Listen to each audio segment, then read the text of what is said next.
What's wrong, T? I've done a deal with the wrong devil, man.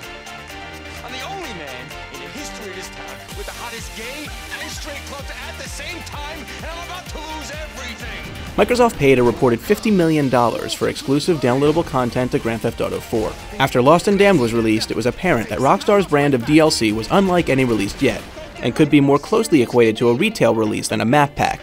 Next in line was the curious Ballad of Gay Tony, looking to bring the Liberty City chapter to a large, glitzy finish. Does the saga end with a bang, or did Microsoft misjudge the series' potential?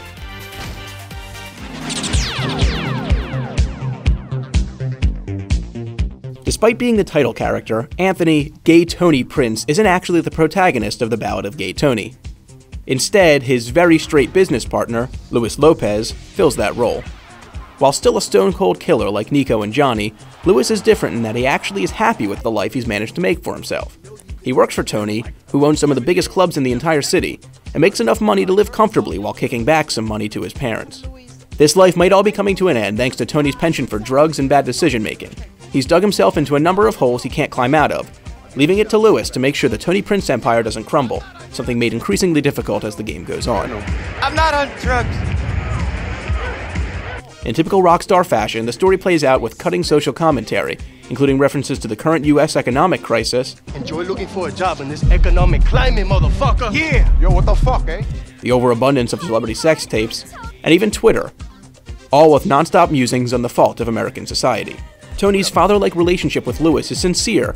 He's like the daddy I never had. And despite all of their combined faults, it's hard not to fall in love with both characters. That said, some of the best moments in Gay Tony come when the story intersects with the plots of Grand Theft Auto 4 and Lost and Damned. Seeing familiar faces show up is always gleefully entertaining, and makes it all the more upsetting that this is the end of the GTA 4 saga.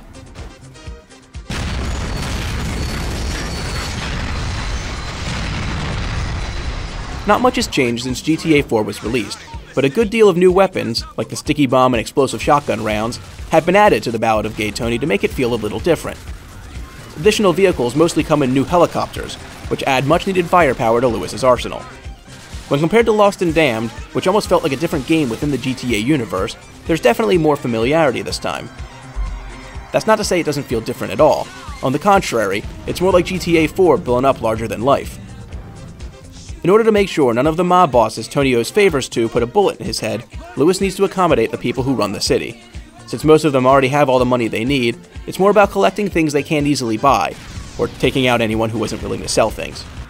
Because the people Luis works for have the deepest pockets in Liberty City, the jobs they give him can be a bit ridiculous. Early on, the missions feel similar to the ones in GTA 4. Slowly, they grow and grow, escalating to the point where Luis is jumping out of helicopters to scare a blogger out of writing mean things about Tony. While stealing tanks being transported by news helicopters and driving them through the city streets might seem like something that wouldn't have fit in Grand Theft Auto 4's story, it meshes perfectly with Luis's, and gets better and better as the game goes on. A mother fucking news tank! Give it up, bro. Come on! Come on!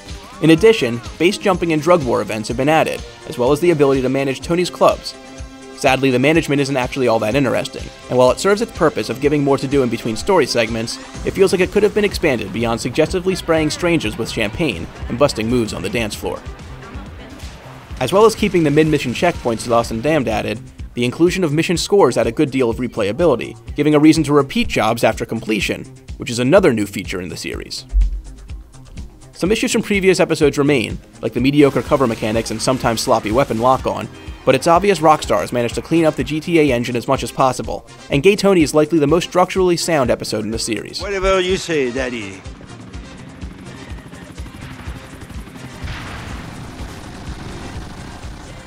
While it doesn't bring the new game modes that Lost and Damned did, the Ballad of Gay Tony does add all of the enhancements it made to the single-player game online, as well as rewarding players for bonus points for kill streaks.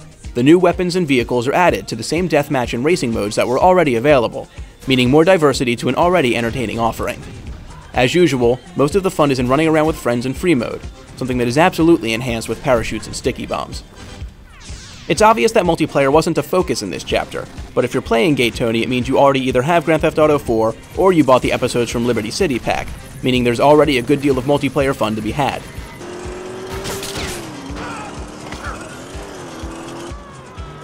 Ballad of Gay Tony doesn't have anything like the film noir filter that Lost and Damned used, instead using a similar style to Grand Theft Auto 4, albeit with a few minor changes. Just as before, the story is told through cutscenes, wonderfully acted by a brilliant cast of characters. Throughout the story, a handful of new and familiar faces are introduced, all sporting unique personalities, fantastic animations, and hilarious scripts and voice acting. Yusuf Amir in particular stands out among the new additions. The debaucherous billionaire's quest to please his conservative Islamic father is consistently entertaining, as are the insane missions he sends Lewis on. Things went a bit crazy and I somehow lost my pants. New television shows and a new radio station complete the package, giving the Ballad of Gay Tony a glitzy style of its own.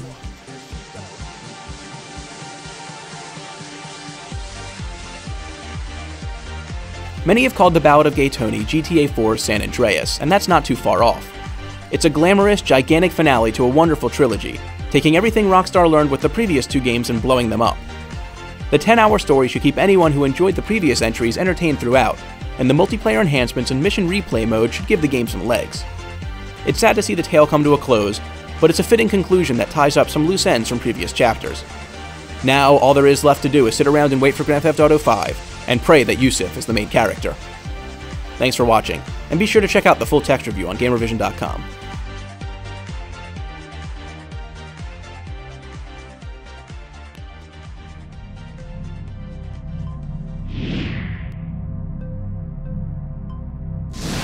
Hey, you know, my ancestors, we built the pyramids, baby. We built the ziggurats. We invented math and shit. I'm here, I'm not afraid. I get my hands dirty. No, I can work.